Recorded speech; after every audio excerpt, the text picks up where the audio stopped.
Bueno, obviamente que hemos tenido semana pasada y la anterior con datos alarmantes de la pobreza. Recuerdo que la semana pasada charlamos con Claudio Nozano y él nos daba una explicación de que esto lo teníamos que detener y que estábamos camino a detener los datos alarmantes que habíamos conocido.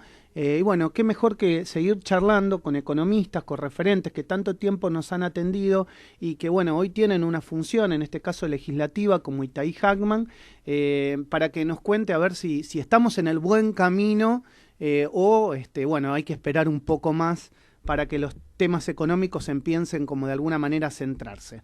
Hola Itaí, buen día, Maximiliano Lequi te saluda. ¿Cómo andás, che? Tanto tiempo. ¿Qué tal, Maxi? ¿Cómo andás? Gracias Buenos por días. atendernos. Sé que No, por favor. estás con semanas complicadas y con mucho trabajo, pero siempre tan atento conmigo. Itaí, contanos, ¿cómo estamos desde el punto de vista de la macroeconomía? Estamos mal, obviamente. Estamos mal porque el impacto de la crisis es muy fuerte. A ver, la Argentina tuvo dos grandes crisis, dos shocks de crisis muy fuertes en muy poco tiempo. La primera fue la que se desató a partir del abril del 2018, con una devaluación muy importante y una crisis muy fuerte, digamos, donde cerraron decenas de miles de empresas pymes, donde aumentó drásticamente el desempleo y la pobreza. Y otra crisis vinculada al impacto de la pandemia. Es como si cuando estábamos en condiciones de empezar a salir de la primera, nos vino un mazazo que nos hizo bajar otra vez, ¿no? Y por lo tanto el punto de partida es mucho más bajo, lamentablemente. Ese es el contexto en el que estamos. Obviamente, a diferencia de la primera crisis, la segunda es una global, ¿no? Porque la realidad es que en todo el mundo está sucediendo este impacto fuerte, no es una particularidad argentina. En ese contexto creo que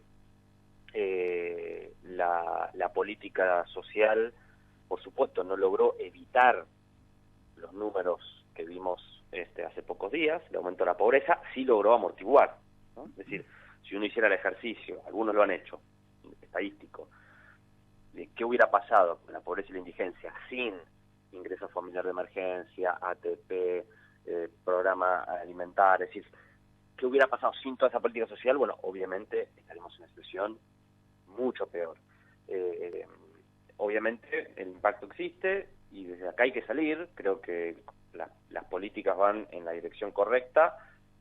Uno le gustaría con una velocidad mayor, pero creo que la orientación es correcta, que es tratar de poner al Estado como motor de la recuperación económica argentina. El presupuesto 2021 que estamos empezando a discutir en el Congreso estas semanas va en esa dirección, y con un Estado motorizando la actividad económica y protegiendo, asistiendo a los sectores más golpeados, bueno, vamos a ir saliendo, digamos, ¿no? Me parece, pero obviamente el punto de partida es malo. Esto es importante decirlo y analizarlo, Itaí. No va a ser de un día para otro. ¿Sí? La gente no puede pensar ¿No? que mañana vamos a estar como hace 2 o 3 años atrás o hace 5. No va a pasar eso. No, mira, las proyecciones que hace el Ministerio de Economía, que están expresadas en el mensaje del presupuesto 2021, establecen que un ritmo de recuperación de la actividad económica que nos va a permitir de acá al 2023 recuperar el nivel de actividad económica que teníamos en el 2019, ¿no? Okay. Ahora, por supuesto, después va a haber otros factores que van a determinar si nos va mejor o peor, que son muy difíciles hoy de proyectar. Por ejemplo, el contexto internacional hoy es muy difícil de proyectar. Después hay otro factor, Maxi, que también hay que decirlo con crudeza. ¿Cuándo termina esta crisis, la pandemia? ¿Cuándo termina la pandemia? ¿Quién sabe? No lo sabe nadie. Ese es el problema. Entonces uno hace proyecciones, por ejemplo, las del presupuesto 2021, ¿no? De cómo recuperar la actividad económica, pero hay una variable imponderable, que es, ¿terminó la pandemia en el 2021 o no terminó la pandemia? ¿No? Entonces, y eso cambia todo, ¿no? Entonces, lamentablemente estamos en un contexto de enorme incertidumbre, y lamentablemente además llegamos no en las mejores condiciones a ese contexto, ¿no? Y con un Estado con pocos recursos, eso es una realidad también, con pocos recursos y con poco acceso al financiamiento, ¿no? Muchos países están apelando al financiamiento externo, a deudas para financiar esta crisis. Nosotros llegamos en default a esta crisis de la pandemia. Bueno, de a poco vamos saliendo. Ahora, por ejemplo, se despejó el horizonte de la deuda, ahora hay que ver de dónde salen los recursos para dar un impulso fiscal y ir recuperando, pero sí, lamentablemente va a ser gradual. ¿Es real, Itaí, que no hay gran cantidad de dinero? Algunos hablan de 2.000 millones de dólares de reservas líquidas, no sé, a mí me parece muy poco, pero bueno, eso es, tal vez no es un número que vos tengas, porque bueno, no es tu cargo, pero ¿estamos así tan a foja cero, digamos? Mirá, tenemos, a ver, la pandemia generó un efecto particular que es el peor de los mundos posibles, que es necesidades de mayor recursos para poder asistir a las pymes, a la gente, etcétera, y una pérdida fuerte de recaudación. Sí, claro, también, sí. Bueno, entonces, digamos, son dos efectos que van en el sentido opuesto y que aumentan una brecha fiscal que es muy fuerte. Ahora eso se está recuperando, de hecho salió un número bastante comentado, que es que la recaudación en septiembre, por primera vez, superó la del año anterior, y eso habla de que hay una recuperación de la actividad económica, por lo menos digamos en los términos similares a los del año pasado. Ahora, de agosto, ¿no? De agosto del mes pasado, o estás hablando de septiembre. El dato más alentador fue que dio un aumento en términos reales respecto al año anterior. Okay, es un dato muy alentador. Bien. Porque habla de una recuperación muy importante. Ahora, a su vez, tenemos lamentablemente, sí, un banco central que llegó con una merma de reservas muy importante, porque en la Argentina, en los últimos 4 años, se fugaron más de 90.000 millones de dólares. Y solamente en los últimos 2 años, 2018 y 2019, se fugaron casi 45.000 millones de dólares. Y esos dólares que se fugaron, a su vez, hoy los debemos. Exacto. Porque se fueron financiados con deuda. Entonces, es una doble pérdida. No solamente no tener los dólares que tenías, sino que además tenés que devolver deuda por ese valor. Yo no quiero, a mí no me gusta estar todo el tiempo hablando de la herencia y demás. No, pero no quiero caer en eso es verdad. Pero ahí la realidad. Eso es verdad, y vos fuiste un candidato que lo dijiste desde el primer día. No sé si otros candidatos lo decían, pero yo te he entrevistado en un montón de oportunidades y vos lo decías, es decir, vamos a asumir... Exactamente, vos lo dijiste. Entonces, me parece que eso es un dato, insisto, no para justificar, digamos, nada, sino para saber de qué realidad partimos, digamos, ¿no? Para saber de qué realidad partimos. Por eso, lamentablemente, las medidas antipáticas que se toman en relación a la compra de dólares, todo eso es el resultado de un contexto, de un escenario que se dio muy fuerte en los últimos años.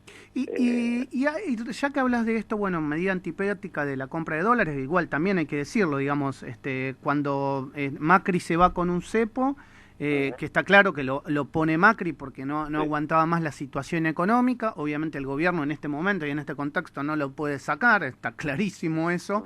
Ahora, tenemos que preocuparnos si el dólar sigue subiendo, si el dólar blue, por ejemplo, sigue subiendo, que uno sabe que es un mercado ilegal, todo, pero entendemos que si eso sigue subiendo, también todo va a impactar sobre eso, porque el campo no quiere vender porque el dólar blue está más alto. O sea, hay una realidad de por qué el campo no quiere liquidar. Sí, los problemas que genera lo que llamamos la brecha cambiaria, ¿no? La diferencia entre el dólar oficial y los dólares paralelos. Sí. Pueden tomar el blue, sí, pero creo que es más importante tomar los bursátiles, ¿no? Sí, el contado con líquido. Bolsa, sí. El contado con liquidación. Sí. ¿Qué generan? ¿Cuál es el problema de la brecha? No es lo que consideraba el gobierno anterior, que es que los precios se exponen a los paralelos. Eso no es así. Ahora, sí genera expectativas y comportamientos especulativos. Eso es un problema. Hace que los exportadores no quieran liquidar sus exportaciones, que los importadores adelanten importaciones, ¿no? Entonces, porque temen a que si el dólar es más caro en el futuro, les conviene comprar ahora, ¿no? Entonces genera un montón de comportamientos porque hay expectativas en que algo va a pasar con el dólar. Entonces, lamentablemente, ese es el escenario. A lo que apuntan las nuevas medidas que se anunciaron el otro día, justamente a tranquilizar ese escenario, a bajar la brecha a través de distintas políticas, intervención con bonos, etcétera, y a tratar de, en paralelo a atender esa urgencia, resolver algo estructural que siempre todo el mundo dice, pero que obviamente no es fácil de resolver, que es cómo hacemos para que los argentinos no tengamos esa tendencia permanente a huir al dólar cada vez que hay un escenario de incertidumbre económica, que es un problema que nos genera grandes crisis económicas, ¿no? Y eso es un tema de fondo que hay que resolver. En ese sentido creo que van bien las medidas de generar instrumentos de ahorro en pesos para que la gente que tiene capacidad de ahorro tenga otros instrumentos alternativos al dólar, pero bueno, esos son temas que no se resuelven en un mes, ¿no? Sí. Ni en un año probablemente. Itaí, ¿crees que puede llegar a salir la ley que se está debatiendo en el Congreso relacionado con el aporte extraordinario sobre las grandes fortunas? No tengo dudas que va a salir. Creo que es un proyecto que es muy bueno, que está muy bien diseñado. Se han dicho muchas cosas que realmente son mentiras.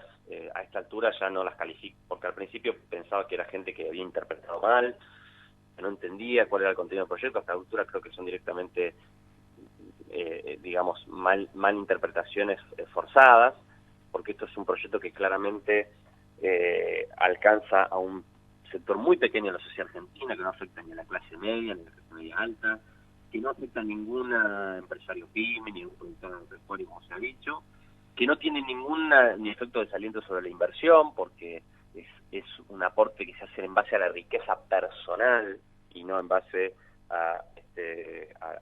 y no sobre las empresas.